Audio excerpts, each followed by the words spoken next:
T'as l'impression que t'as travaillé comme un forcené toute la journée. T'arrives à la fin de la journée, tu te dis, bois, j'ai pas eu une minute à moi. Ça a tourné non-stop. Ma to-do list, ça fait juste s'accumuler. La boîte de courriel, elle se remplit. J'ai passé du temps dans des réunions que je sais même pas pourquoi je suis là.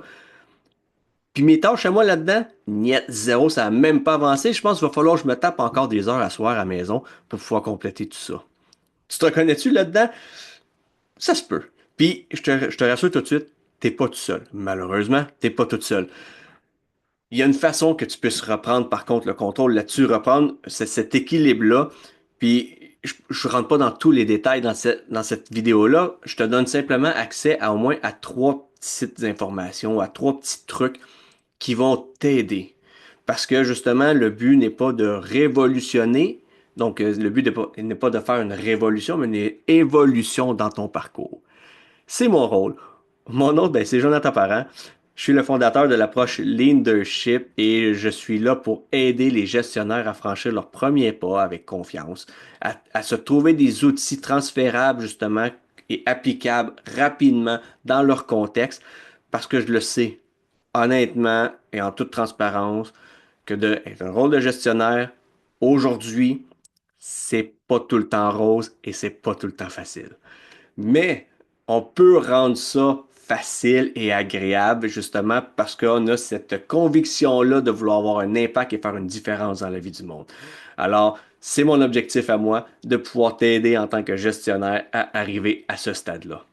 Maintenant, les trois petits trucs pour retrouver justement cet équilibre entre vie perso et vie pro, c'est pas compliqué.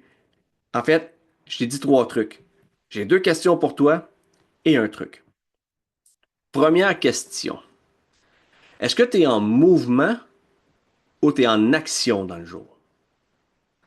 Peut-être pas facile à répondre. Tu te dis, mais mouvement, action, c'est quoi la différence? Et je vois pas la différence. Et je te rassure, c'est normal que tu comprennes pas, mais il y a une différence.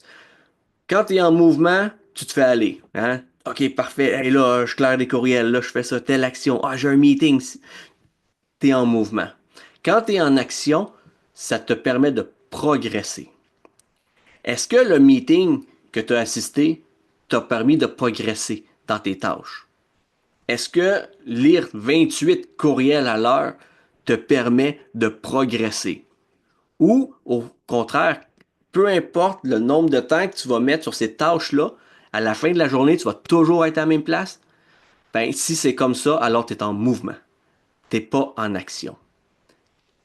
Petite nuance, très importante à saisir. Maintenant, autre question. Est-ce que les tâches que tu fais dans ta journée sont productives? Donc, te permettent de progresser. Est-ce que ça apporte une valeur que tu les fasses, ces actions-là? Ou peu importe qui d'autre dans l'entreprise qui pourrait le faire, ça fonctionnerait. C'est une question à te poser, justement. Est-ce que les actions que tu poses ont de la valeur ajoutée? Est-ce que ça permet à transformer quelque chose, à clairer une action ou à progresser, à faire une différence pour ton client final, tes clients internes qui est ton équipe? Si la réponse est non, alors il faut que tu trouves un moyen de l'éliminer. Ça devient du gaspillage. Donc ça, il faut que tu mettes le focus là-dessus, il faut que tu te dises, OK, est-ce que c'est une tâche qui doit être absolument faite ou c'est une tâche que l'on peut bannir ou faire différemment pour que je puisse progresser? C'est très important. Donc, est-ce que tu fais des tâches productives? Maintenant, un petit truc. Parce que là, tu dis, OK, mais dépendamment de ce que je t'ai répondu à ça, comment je peux valider ou m'améliorer ou optimiser mon temps? Mais je vais te présenter la loi de Pareto. Je sais pas si ça dit quelque chose, hein? Le 80-20 ou 20-80, dépendamment de comment le monde le voit. En fait, c'est pas compliqué. Il faut que tu cibles 20% de tes actions qui te donnent 80% de tes résultats. Donc, c'est-à-dire, tu fais trois actions, mais tu sais que ta journée est faite aux trois quarts. Ben, ces trois actions-là, là, sont importantes. Ça, c'est tes actions à valeur ajoutée, tes actions productives. Si c'est l'inverse, tu fais 80% de ta tâche, puis tu as juste fait 20% de ta to-do list, c'est pas bon. C'est pas la bonne loi de Pareto. C'est l'inverse. Donc, assure-toi de valider les actions qui te mettent en action. Donc, les actions à valeur ajoutée qui font progresser ce que tu as à faire.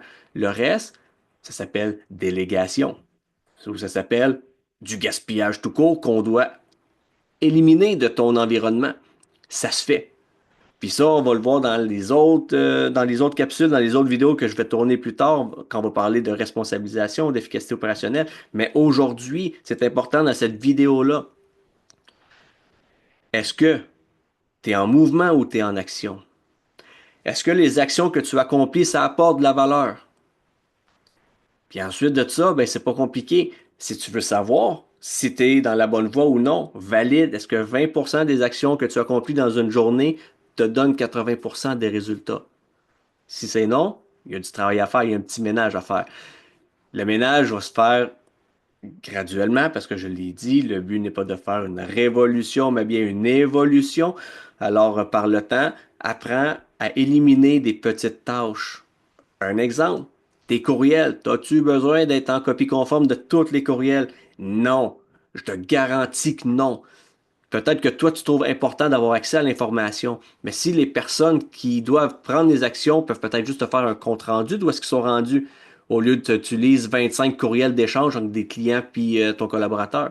Tu vois la différence? Tu peux commencer déjà à éliminer dans ta boîte courriel des actions comme ça. Si tu as aimé la petite vidéo, écoute, partage-la parce que je suis sûr et certain que ça résonne avec plusieurs personnes, ça justement, l'équilibre vie pro et vie perso, comment regagner notre temps, faire diminuer notre stress parce que le stress augmente au fur et à mesure que la to-do list augmente parce qu'on fait rien qui apporte de la valeur, on n'est pas dans l'action, on est dans le mouvement seulement, donc on bouge, on est essoufflé, mais ça rapporte rien au final. Alors, tu peux liker, ça va me faire plaisir. Je vais comprendre que c'est un sujet qui peut-être t'interpelle. Alors, peut-être que je vais pouvoir développer un peu plus là-dessus par la suite. Mais bref, c'est important pour moi de te l'introduire avec ça parce que ces deux petites questions-là vont pouvoir te permettre d'être en action rapidement et de te faire réaliser justement peut-être qu'il y a du gaspillage à éliminer de ton côté. Si tu désires aller plus loin pour optimiser ton temps, optimiser justement cet équilibre-là, puis aller chercher des concepts ou des outils plus loin, tu peux télécharger immédiatement mon e-book Entre doute et action, où tu vas avoir accès à d'autres concepts comme celui que je t'ai présenté aujourd'hui, de retrouver son équilibre vie pro, vie perso en diminuant le stress et rapidement en plus parce que ça se fait dès demain matin. Dès demain matin, tu peux mettre ça en application. Alors, le e-book, il y a plusieurs d'autres concepts comme ça qui sont présentés que tu peux appliquer dès le lendemain.